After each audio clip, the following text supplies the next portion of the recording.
দেশের অন্যতম আবাসন ব্যবসায়ী প্রতিষ্ঠান রূপায়ণ হাউজিং এস্টেট লিমিটেডের বাৎসরিক সেলস কনফারেন্স অনুষ্ঠিত হয়েছে। অনুষ্ঠানে উপস্থিত ছিলেন রূপায়ণ গ্রুপের ভাইস চেয়ারম্যান সাইফ আলী খান অতুল, রূপায়ণ গ্রুপের উপদেষ্টা ক্যাপ্টেন অবসরপ্রাপ্ত পি.জে. উল্লাহ, ব্রিগেডিয়ার অবসরপ্রাপ্ত আবুল কালাম আজাদ, রূপায়ণ হাউজিং এস্টেট এর প্রধান নির্বাহী কর্মকর্তা Mizanur Rahman Dewan, deputy CEO engineer Mohammad Saiful Islam সহ প্রতিষ্ঠানটির শীর্ষ কর্মকর্তারা। এ সময় প্রতিষ্ঠানের অগ্রগতির কথা তুলে ধরেন প্রতিষ্ঠানের প্রধান নির্বাহী কর্মকর্তা মিজানুর রহমান দেওয়ান। তিনি বলেন, গ্রাহকদের বিশ্বাস, আস্থা, ভালোবাসা এবং তাদের আমানতের নিশ্চয়তা দিয়েই এগিয়ে যাচ্ছে রূপায়ণ গ্রুপ। রূপায়ণ গ্রুপ মানুষের বিশ্বাস আর ভালোবাসার নাম বলেও মন্তব্য করেন তিনি।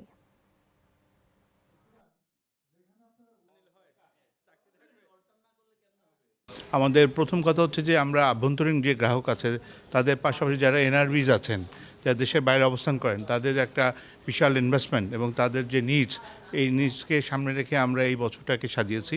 আমরা চেষ্টা করব যে ইন্টারন্যাশনালি যারা পৃথিবীর বিভিন্ন দেশে অবস্থান করছেন তারা যাতে আমাদের প্রপার্টিগুলোর মধ্যে ইনভেস্ট করতে পারে, সেই জন্য আমরা বিশেষ সুবিধা এই বছরে আমরা ফোকাস থাকবো যে একজন গ্রাহকের ইনভেস্টমেন্টটায় সর্বোচ্চ রিটার্নটা সে কীভাবে পেতে পারে এবং তার মেন্টাল যে স্যাটিসফ্যাকশন, উনি যা যা চায় সেটার উপরে আমরা মোর ফোকাস থাকবো এই 2026 সালে।